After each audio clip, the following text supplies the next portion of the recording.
Hello dear student, आज हम discuss करेंगे syllabus of MS university. Normally क्या होता है कि एमएस यूनिवर्सिटी का सिलेबस जो होता है जो वो फिक्स होता है। बट इस साल क्या हुआ, कोरोना की वजह से ऐसा हुआ, जो फर्स्ट ईयर और सेकेंड ईयर के जो स्टूडेंट्स थी उन लोगों की एग्जाम तो ऑलरेडी कैंसिल हो चुकी है। बट एमएस यूनिवर्सिटी ने डिसाइड किया था कि थर्ड ईयर के बच्चों की एग्जाम वो लेंगे। उन लोगों को कुछ गाइडलाइंस प्रोवाइड की गई। 2 आवर का पेपर रहेगा, अलग अलग 3 बैच में एग्जाम ली जाएगी, हर एक बैच के बाद सैनिटाइज किया जाएगा क्लास को। बट यहाँ पे प्रॉब्लम हुई जब बात हुई एग्जाम की। 20 जुलाई तो फिक्स कर दी, बट सिलेबस का क्या, क्योंकि अभी कॉलेज में पढ़ाना बाकी था। तो इसीलिए डिसाइड किया गया है कॉमन क्राइटेरिया बिफोर 14 मार्च तक जो भी पढ़ाया हुआ है कॉलेज में वही सिलेबस में रहेगा। तो मतलब एक कॉमन सिलेबस फिक्स कर दिया। तो उसी सिलेबस के बारे में आज बात करते हैं ताकि स्टूडेंट इजीली अंडरस्टैंड कर पाए। और जो कुछ ज्यादा टॉपिक थे वो कम हो गए हमारे पास यहाँ पे, तो वो टॉपिक को भी आपको पढ़ने की जरूरत नहीं है। सिर्फ एग्जाम ओरिएंटेड कंसंट्रेट करो, तो आपको सिर्फ यही सिलेबस आपको कंसंट्रेट करना होगा। तो फर्स्ट ऑफ ऑल जब बात करूं तो मैं यहाँ पे सब्जेक्ट ले रहा हूँ पीएफआई, पर्सनल फाइनेंशियल इन्वेस्टमेंट। उसमें आपको इंटरनल एग्जाम में यूनिट 1 और 2 तो ऑलरेडी था ही, वो तो पूरा यूनिट है ही। बट थर्ड यूनिट में एक पॉइंट आ गया हमारे पास यहाँ पे, इंश्योरेंस, वो भी लाइफ और नॉन लाइफ दोनों इंश्योरेंस यहाँ पे कवर कर लेंगे।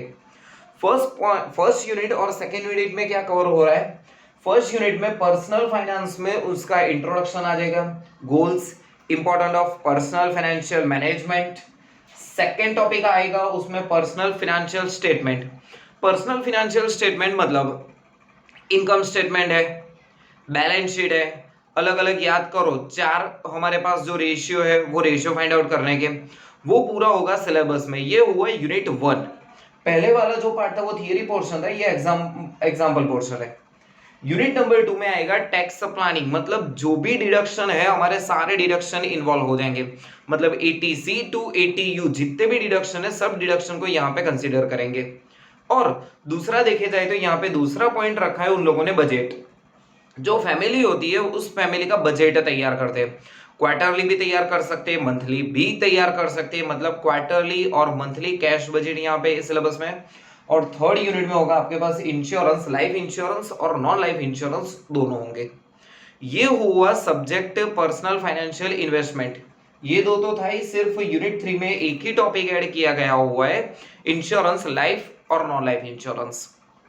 उसके बाद आता है बहुत डेंजर वाला सब्जेक्ट थोड़ा, कंपनी ऑडिट।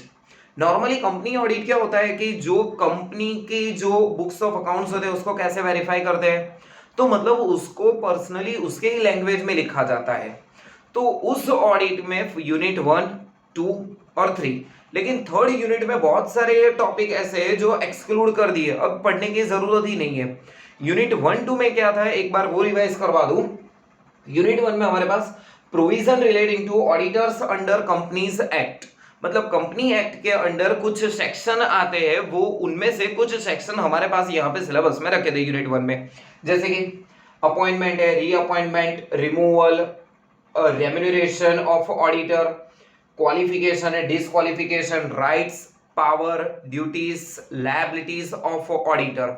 ये सारे पॉइंट आएंगे हमारे पास यूनिट नंबर 1 में। यूनिट नंबर 2 में पॉइंट्स कवर करेंगे शेयर और डिबेंचर का ऑडिट, और दूसरा हमारे पास पॉइंट आएगा इन्वेस्टिगेशन। बट जब इन्वेस्टिगेशन में कौन से पॉइंट कवर करेंगे यहाँ पे, तो difference between audit and investigation, और अलग अलग टाइप के जो भी इन्वेस्टिगेशन है। नॉर्मली एमएस यूनिवर्सिटी में 5 to 6 पॉइंट जो एक्सप्लेन किए हुए थे, वो 5 to 6 टाइप ऑफ इन्वेस्टिगेशन हमारे पास सिलेबस में रहेंगे।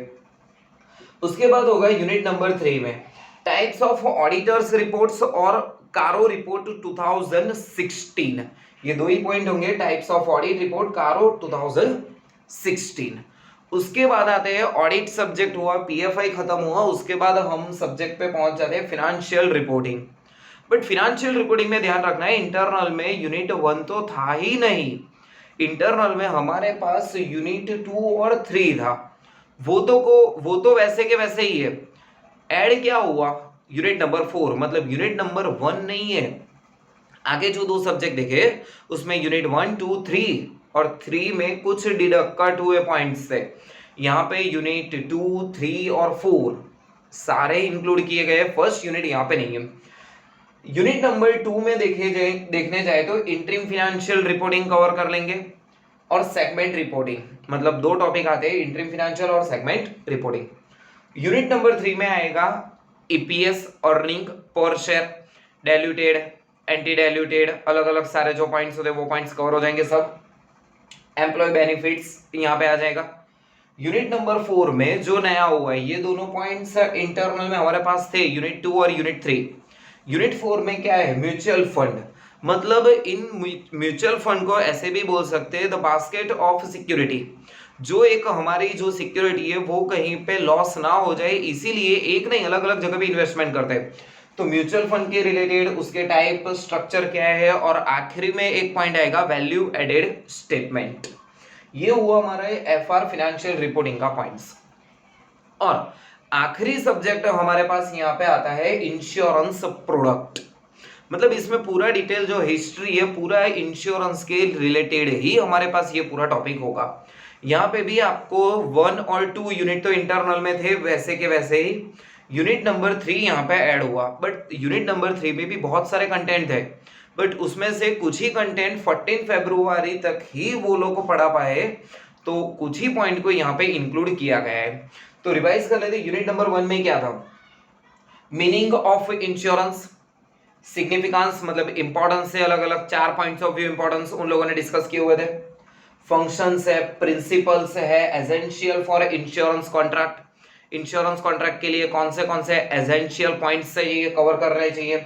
अंडरराइटिंग्स थी, उसकी प्रोसेस है, अलग अलग पॉइंट्स, पॉलिसी, डॉक्यूमेंट्स, सिर्फ इतने ही यूनिट नंबर 1 में कवर करेंगे, बाकी का कुछ कवर नहीं करेंगे। यूनिट नंबर 2 की बात आती है तो हिस्ट्री एंड रेगुलेशन आ गया ऑफ इंश्योरेंस इन इंडिया, मतलब इंडिया में इंश्योरेंस कब से स्टार्ट हुआ, उसकी हिस्ट्री क्या थी, वो सब मतलब पूरा बैकग्राउंड यहाँ पे क्लियर हो जाता है।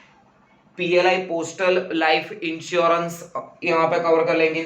इंश्योरेंस एक्ट 1938 और IRDA insurance regulatory development authority act 1999, वो भी एक एक्ट पूरा यहाँ पे कवर हो जाएगा।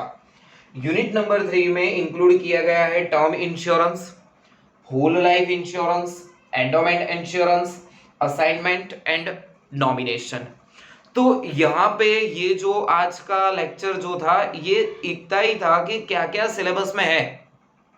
जो 20 जुलाई को आपको एग्जाम देनी है उसमें से आपको इन्हीं पॉइंट्स में से ही आएगा, मतलब दूसरे पॉइंट आपको एक्सक्लूड कर देने। आपके पास कोई मटेरियल हो, कोई रेफरेंस बुक हो तो उसमें से बाकी के पॉइंट्स रिफर नहीं करने के होंगे, सिर्फ इतने ही पॉइंट आपको ध्यान में रखने होंगे एग्जाम ओरिएंटेड। बाकी ऑब्वियसली जैसे कि मेरा नेचर, आप नॉलेज के लिए आपके पास कोई बुक पढ़ी है तो वो आप रिफर कर सकते हो। कुछ ज्यादा पॉइंट यहाँ पे बहुत सारे पॉइंट ऐसे हुए कि कट हो गए, नहीं पढ़े जो टीवाई वालों के स्टूडेंट्स के लिए इंपॉर्टेंट थे, फिर भी यहाँ पे नई सिलेबस में रखा, क्योंकि पॉसिबल ही नहीं है कि सारा सिलेबस कवर कर पाए। सिर्फ 14 मार्च तक ही हम कर पा रहे हैं सिलेबस, तो वो भी आप पॉइंट जस्ट ऐसे अंडरस्टैंडिंग के लिए वो आप देख सकते हो अपने आप।